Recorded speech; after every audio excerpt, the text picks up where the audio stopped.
तो आज इस वीडियो में हम पृथ्वी की सतह से गहराई के साथ जी में परिवर्तन, जी मतलब गुरुत्वीय त्वरण। तो पृथ्वी की सतह से जब हम अंदर जाएंगे तो गुरुत्वीय त्वरण के मान पर क्या प्रभाव पड़ेगा ये हमें बताना है। इसके पहले वाला एक क्वेश्चन था पृथ्वी की सतह से ऊंचाई के साथ जी में परिवर्तन, उसमें हम पृथ्वी की सतह से ऊपर गए थे तो गुरुत्वीय त्वरण का मान कम होता गया था। अब हम इस क्वेश्चन में देखेंगे पृथ्वी की सतह से अंदर जब जाएंगे तब गुरुत्वीय त्वरण का मान कम होगा कि ज्यादा होगा। तो इसके लिए क्या करेंगे, एक पृथ्वी का चित्र बनाया। तो माना कि ये एक पृथ्वी है, इसका द्रव्यमान कैपिटल M है और इसका केंद्र O है। पृथ्वी की जो त्रिज्या है कैपिटल R, ये पृथ्वी की सतह है। तो इस पृथ्वी की सतह से अंदर जाएंगे हम तब गुरुत्वीय त्वरण पर क्या प्रभाव होगा वो हमें निकालना है। तो इसके लिए विधि ये है, एक समीकरण हम बनाएंगे पृथ्वी की सतह पर और एक समीकरण हम बनाएंगे पृथ्वी से गहराई पर जाने पर। मान लो इतनी गहराई पे आ गए, हम इधर तक आ गए गहराई पे इतना, तो ये गहराई पर एक समीकरण बनाएंगे गुरुत्वीय त्वरण का, फिर 2 में 1 का भाग दे देंगे, आंसर आ जाएगा। तो अभी हम बात कर रहे हैं, मान लिया पृथ्वी की सतह पर स्मॉल m द्रव्यमान की कोई वस्तु रखी है। ये पृथ्वी है, इसकी सतह पर मतलब ऊपर एक छोटी सी वस्तु रखी है जिसका द्रव्यमान है m। अब जब दो वस्तुओं के बीच की दूरी हम नापते हैं तो केंद्र से केंद्र तक की नापते हैं। तो इसके केंद्र से लेकर पृथ्वी के केंद्र की दूरी नापेंगे तो ये अपनी आएगी कैपिटल R। तो ये दोनों पिंडों के बीच की दूरी हो गई कैपिटल R। तो पृथ्वी की सतह पर बात कर रहे हैं अभी। तो पृथ्वी की सतह पर, तो पृथ्वी की सतह पर अपन ने गुरुत्वीय त्वरण स्मॉल g और गुरुत्वीय नियतांक कैपिटल G में संबंध निकाला था। तो उसका आंसर आया हुआ है स्मॉल g बराबर Gm अपॉन R स्क्वायर। ये फॉर्मूला कहां से आया है, G और G में संबंध वाले क्वेश्चन से। स्मॉल g और कैपिटल G में संबंध, उसका आंसर है ये। तो ये पृथ्वी की सतह पर निकाला था तो इसको यूज करेंगे हम। तो इसको दे रहा है अभी हम समीकरण नंबर 1। इस क्वेश्चन में हम गहराई पर जा रहे हैं तो उधर द्रव्यमान पे प्रभाव पड़ेगा, इसलिए इस क्वेश्चन में हमें द्रव्यमान का मान भी निकालना पड़ेगा। तो एक सूत्र होता है द्रव्यमान बराबर आयतन इंटू घनत्व। जब हम विमीय सूत्र याद कर रहे थे तो घनत्व का विमीय सूत्र याद करते थे, तो उसके लिए सूत्र याद करते हैं घनत्व बराबर द्रव्यमान बटे आयतन। तो उसी से ये सूत्र बना द्रव्यमान बराबर आयतन इंटू घनत्व। अब द्रव्यमान कितना माना है हमने, कैपिटल M। तो जब ये वस्तु पृथ्वी की सतह पर है तो ये पूरी पृथ्वी उस पर आकर्षण बल लगा रही है। तो द्रव्यमान कितना लेंगे, कैपिटल M। आयतन, पृथ्वी गोल मानते हैं तो गोले का आयतन का सूत्र होता है 4/3 पाई r क्यूब। तो इस आयतन की जगह हम रखेंगे 4/3 पाई r क्यूब इंटू घनत्व। तो पृथ्वी का घनत्व कैपिटल D मान लो या स्मॉल d मान सकते हैं। तो इधर हमने मान लिया कैपिटल D। ये आ गया पृथ्वी का द्रव्यमान कैपिटल M। ये वाला मान समीकरण 1 में रखेंगे हम तो कितना मिलेगा, अतः समीकरण 1 से ये कैपिटल M का जो मान है ये मान इसमें रखेंगे।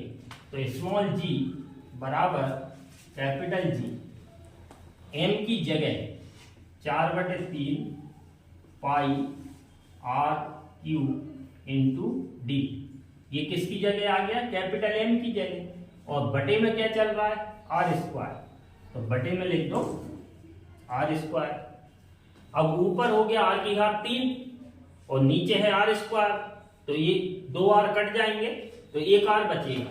तो अब हमारे पास बच रहा है G इक्वल 4/3 4/3 पाई बचा और जी कांस्टेंट है, गुरुत्वीय नियतांक है, ये बचा, और आर 1 बचा और डी बचा।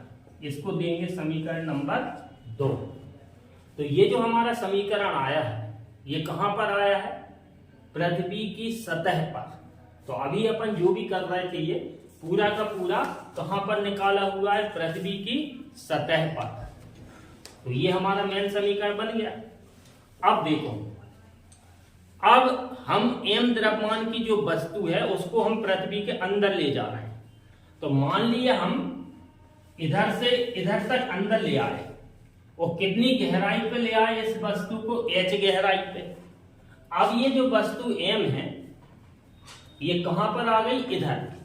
तो स्मॉल m द्रव्यमान की वस्तु इधर आ गई। अब इस क्वेश्चन में यही ध्यान देने वाली बात है कि जब ये वस्तु सतह पर थी तो उस पर जो आकर्षण बल लगा रही थी वो पूरी पृथ्वी लगा रही थी, क्योंकि पृथ्वी कहां खींच रही है? हर वस्तु को अपने केंद्र की ओर। अगर कोई वस्तु इधर है तो उसे भी वो कहां खींच रही है? केंद्र की तरफ। अगर कोई वस्तु इधर है तो उसे भी कहां खींच रही है? केंद्र की ओर। तो पृथ्वी का गुरुत्वाकर्षण बल कहां लगता है? पृथ्वी के केंद्र की ओर। मतलब वो हर वस्तु को कहां पर खींचने की कोशिश कर रही? केंद्र की ओर। तो जब ये वस्तु इधर थी तो पूरी पृथ्वी उस पर आकर्षण बल लगा रही थी, लेकिन जब वस्तु इधर पहुंच गई तो अब इसके ऊपर का जो पृथ्वी का भाग है वो इस पर आकर्षण बल नहीं लगाएगा, क्योंकि कितनी पृथ्वी आकर्षण बल लगाएगी? अब इतनी त्रिज्या वाली, ये जो त्रिज्या है ये। अब इतनी बड़ी पृथ्वी के कारण इस पर आकर्षण बल लगेगा। पहले पूरी पृथ्वी काम कर रही थी, लेकिन अब जब ये इतनी अंदर आ गई इधर तक तो इतनी पृथ्वी इस पर आकर्षण बल लगाएगी।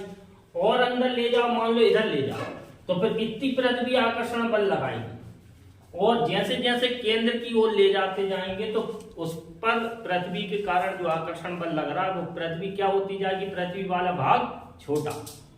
तो मान लिया अब ये पृथ्वी इतनी, ये जो अपन ने हाईलाइट किया हुआ इतनी पृथ्वी के कारण अब इस पर आकर्षण बल लगेगा। तो ये वाली त्रिज्या इतनी, ये जो पृथ्वी का ये वाला भाग है उसकी त्रिज्या कितनी हो जाएगी? पहले थी कैपिटल R पूरी त्रिज्या, अब h गहराई पे पहुंच गए तो h कम हो गई। तो इस वाले पोर्शन की त्रिज्या ये, अब ये बचेगी अपने पास R माइनस h। तो अब जब m द्रव्यमान की वस्तु h गहराई पर पहुंच गई तब उस पर R माइनस h पृथ्वी का जो भाग है उसके द्वारा गुरुत्वाकर्षण बल लगेगा। तो अब हमने जो प्रोसेस समीकरण 1 बनाने के 1 और 2 बनाने के लिए की थी, बिल्कुल वही की वही मेथड अपन करेंगे गहराई पर, तो पूरा सेम चलेगा। अब पूरी पृथ्वी का द्रव्यमान कितना माना था हमने? कैपिटल है। और ये जो R माइनस एच त्रिज्या की पृथ्वी है इसका द्रव्यमान अलग होगा कि नहीं? पूरी पृथ्वी का m है तो इतनी वाली पृथ्वी का द्रव्यमान चेंज होगा, तो उसको हमने मान लिया m डैश। तो R माइनस एच त्रिज्या वाली पृथ्वी का द्रव्यमान कितना मान लिया?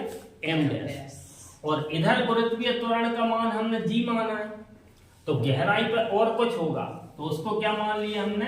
g dash. तो अब हम बात कर रहे हैं पृथ्वी की सतह से गहराई पर। अब हम समीकरण बना रहे हैं गहराई पर। तो समीकरण बिल्कुल यही के ये रहेगा। समीकरण 1 में जो लिखा हुआ है G equal G M upon R square, इसमें क्या चेंज हो जाएगा? G की जगह G dash, capital G universal constant है तो इसमें कोई चेंज नहीं है। द्रव्यमान बदल गया क्योंकि अब इतनी पृथ्वी काम कर रही है। R की जगह अब इधर आ गया पिंड, तो ये दूरी हो गई R माइनस एच, तो R की जगह क्या आ गया? R माइनस एच का स्क्वायर। इसको दे देंगे अब हम अगला समीकरण कौन सा? तीसरा। तो ये जो हमने किया है ये पूरा का पूरा फिर से वही मेथड रिपीट करना है। तो ये आ गया गहराई पर समीकरण 3। अब इसमें फिर से हम द्रव्यमान का मान निकालेंगे, तो फिर से कौन सा सूत्र लगा देंगे जो अभी लगा रहे थे? द्रव्यमान बराबर कितना? आयतन इंटू घनत्व। तो द्रव्यमान, अब मान लिया हमने m डैश, अब किसकी बात चलेगी, इतनी पृथ्वी की, तो द्रव्यमान m डैश हो गया। आयतन का सूत्र है 4/3 पाई r क्यूब, r मतलब त्रिज्या, तो अब जो इतनी पृथ्वी है उसकी त्रिज्या है r माइनस एच, तो फॉर्मूला हो जाएगा 4/3 पाई r माइनस एच की घात 3। ये हो गया आयतन इंटू घनत्व कैपिटल डी। घनत्व मतलब इकाई आयतन में उपस्थित अणुओं की संख्या, तो वो घनत्व पूरी पृथ्वी लेंगे तब भी उतना ही रहेगा और इतनी पृथ्वी लेंगे तब भी उतना ही रहेगा, तो घनत्व चेंज नहीं होगा। ये वाला मान समीकरण 3 में रख दो। समीकरण 3 से, तो समीकरण 3 में m डैश का मान फिट कर दो जैसे अभी m का किया था, तो g dash equal capital G m dash की जगह 4/3 पाई r माइनस एच की पावर 3 इंटू डी, और बटे में चल रहा है r माइनस एच स्क्वायर। पूरा सेम चल रहा है जैसे पृथ्वी की सतह पर चल रहा था, बिल्कुल वही मेथड चल रही है, सिर्फ क्या क्या चेंज हो गया, r की जगह r माइनस एच हो गया, m की जगह m डैश हो गया, g की जगह g डैश हो गया। तो अब इधर आ रहा था, पिछली बार में सतह पर आ रहा था इधर r cube upon r square, तो 2 r कट गए थे। अब इसमें r माइनस एच की पावर 3 और r माइनस एच की पावर 2, तो ये कट जाएंगी, घातें खत्म हो जाएंगी, तो कितना बचा अब g डैश बराबर 4/3 पाई g r minus H into D. ये आ गया समीकरण 4। तो मेन जो समीकरण आए हैं वो सतह पर दूसरा समीकरण मेन, और गहराई पर जो मेन समीकरण वो ये चौथा है। तो अब हमें दूसरा समीकरण और चौथे समीकरण से आंसर निकालेंगे।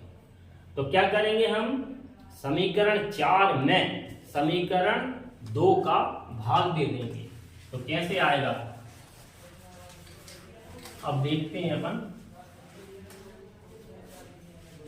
तो आगे करेंगे समीकरण 4 में समीकरण 2 का भाग देने पर, तो समीकरण 4 को ऊपर लिखेंगे, 2 को नीचे लिखेंगे, LHS के अपॉन में LHS लिखेंगे और RHS के अपॉन में RHS।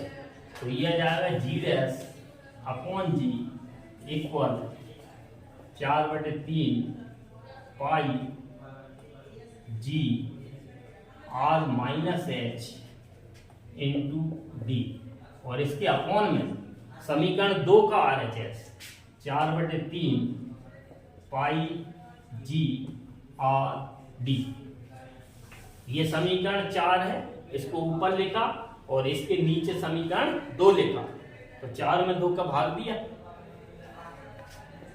4/3 4/3 कैंसिल होगा, पाई से पाई कैंसिल होगा, जी से जी कैंसिल होगा, डी से डी कैंसिल होगा। अब हमें बचेगा G dash upon G equal R minus H upon R. अब ये आर दोनों के बटे में है तो अलग अलग भाग दे देंगे हम। तो क्या आएगा, आर के बटे में भी आर आएगा और माइनस एच के बटे में भी आर आएगा, तो आर से आर कैंसिल होगा, तो कितना बचेगा उधर 1। अब हमें मिला G dash upon G equal 1 minus H upon R. हमें जी डैश का मान निकालना है, तो ये जो जी आ रहा है वो अपॉन में आ रहा है, इसको उधर ले जाएंगे, तो जी डैश इक्वल जी ब्रैकेट में 1 माइनस एच अपॉन आर। ये फाइनल आंसर है। अब हमें ये चेक करना था कि पृथ्वी की सतह पर गहराई पर जा रहे हैं तो गुरुत्वीय त्वरण का मान कम हो रहा है ज्यादा हो रहा है, तो वो हम इधर से ही चेक कर लेंगे। ये देखो, इस समीकरण में ऊपर वाला मान ज्यादा है कि नीचे वाला मान ज्यादा है।